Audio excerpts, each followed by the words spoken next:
dahil lungsod na Batangas sa mahal na pong San Lulo.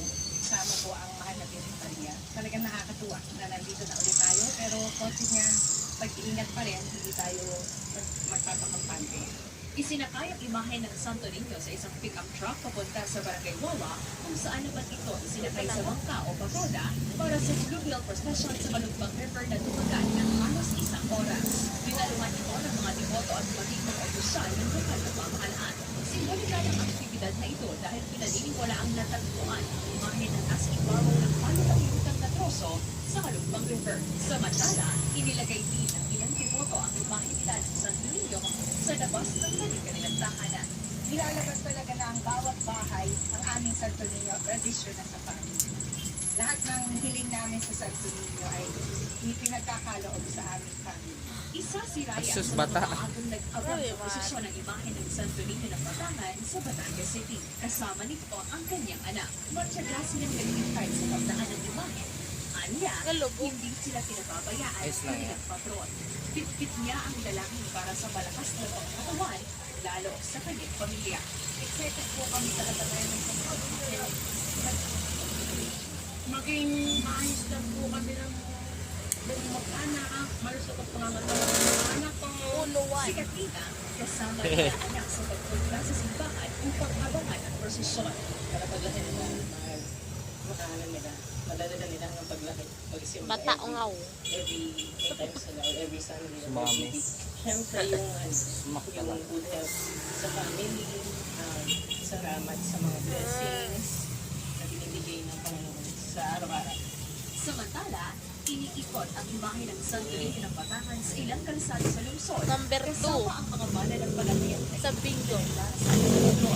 Pagkatapos ng fluvial procession, ibinalik na ang imahe sa Basilika kung saan nagdaos naman ng misa at nobena. Magtatagal ang nobena sa Santo Niño ng Batangas hanggang sa ika-15 ng Enero, bisperas ng kapistahan ng Santo.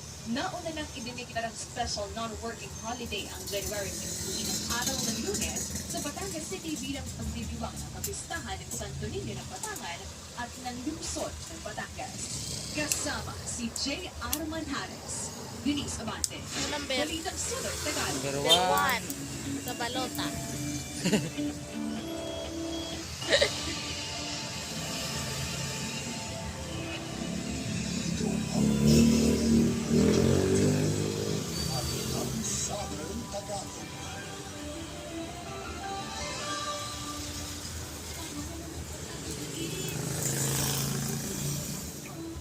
Ituan mo ng may pagmamahal gamit ang all-in-one madaling sarap.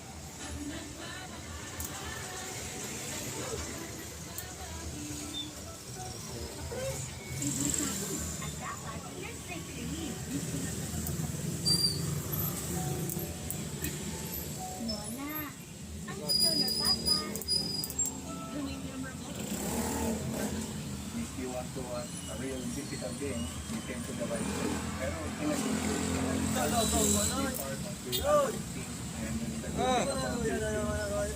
Ay sus! Tara si Mare nag-inom. learn from your mistakes from the past, keep moving forward, always be positive.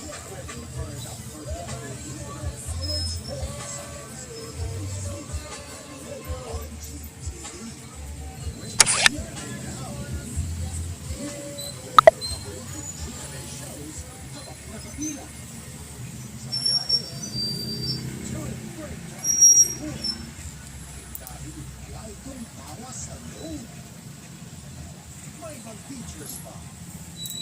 Kaya watch TV on the go for free with GMA Now. Get yours now.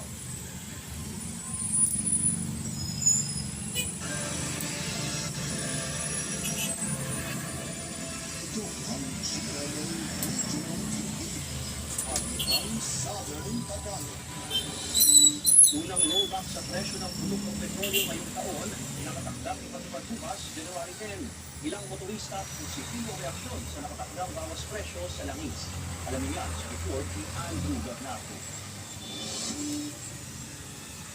Matapos ang oil price hike bagong Pasko at bagong taon, magpapatupad na ang mga kumpanya ng langis ng rollback sa presyo ng produktong petrolyo bukas, January din. Ito ang kauna-unahang rollback sa presyo ng produktong petrolyo ngayong bagong taon. Ayon sa Department of Energy, ang rollback sa langis ay tulot ng anunsyo ng International Monetary Fund o IMF na global recession. Nagtanim ito ng takot sa mga traders, sa mga investors na naka-apekto sa demand o consumption ng oil.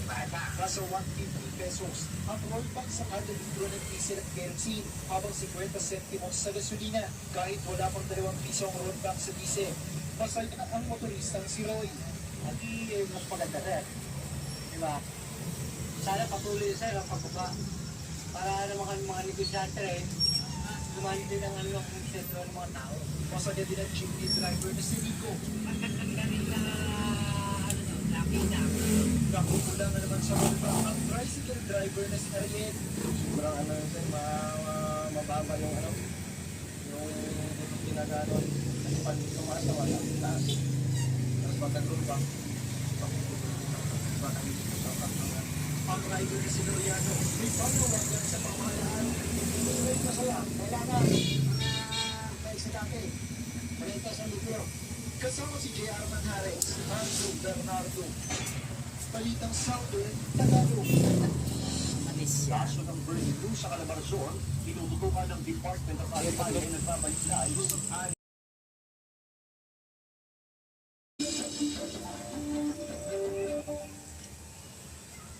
Case noong nakaraang taon.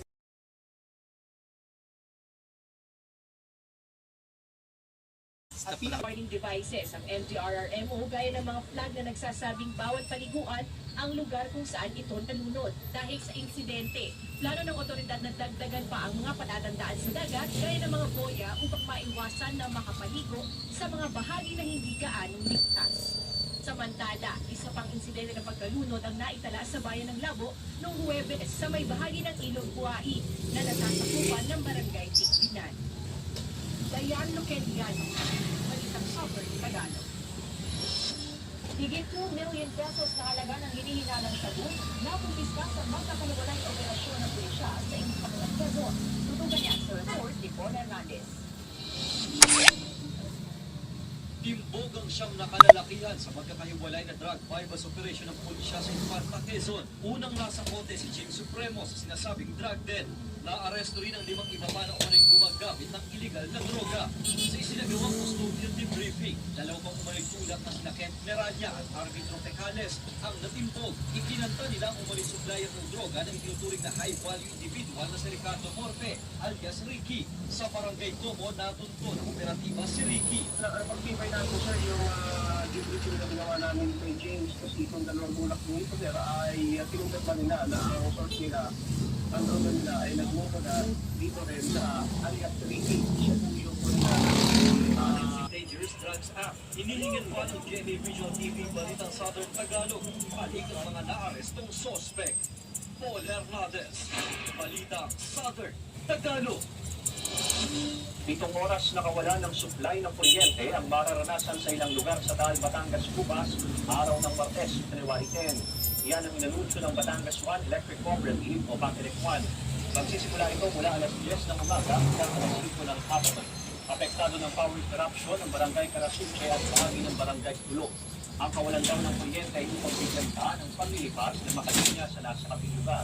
Pagtitiyak naman ng Batangas 1, maaaring maibalik ang servisyo ng kuryente ng mas maaga kung ilang oras kung matatapos agad ang nasabing pagawain.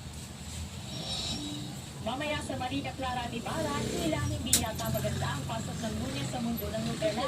Dahil ang mga Guardia Civil patuloy sa pangaharap sa ating mga bidang sina Crisostomo Ibarra na ginagampanan ni Dennis Trillo at Maria Clara na ginagampanan ni Julian San Jose. Kaya naman ang pobreng si Maria Clara tila hindi nakilaya ang pagpapahirap na sa kanila'y ipinupukot. Hanggang saan naman kaya ang tulong na maibibigay ni Clarice Fidel at Diaz para sa kaligtasan ng lahat? Tutukan yan mamayang alas 8 ng gabi sa Marina Clara at Ibarra, #MCI Iniusig sa GMA Telebabad at Kapuso Stream at gmanetwork.com/Kapuso Stream.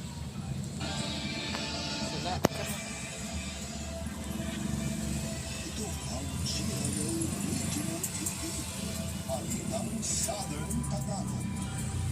Stop mo na. Unfortunately, dumating itong si nagkaroon na nga ng mishandling itong driver na nagpunta na ng pagkakapagka dito sa lipa. Ayon sa pulisya, pinapagtas ng SUV ang kakabaan ng Maharlika Highway, mapudulan din ang iba pang miyembro ng pamilya sa SUV. Admitted naman na medyo nakatulog siya o na-iglute yung mata niya, mag-turret.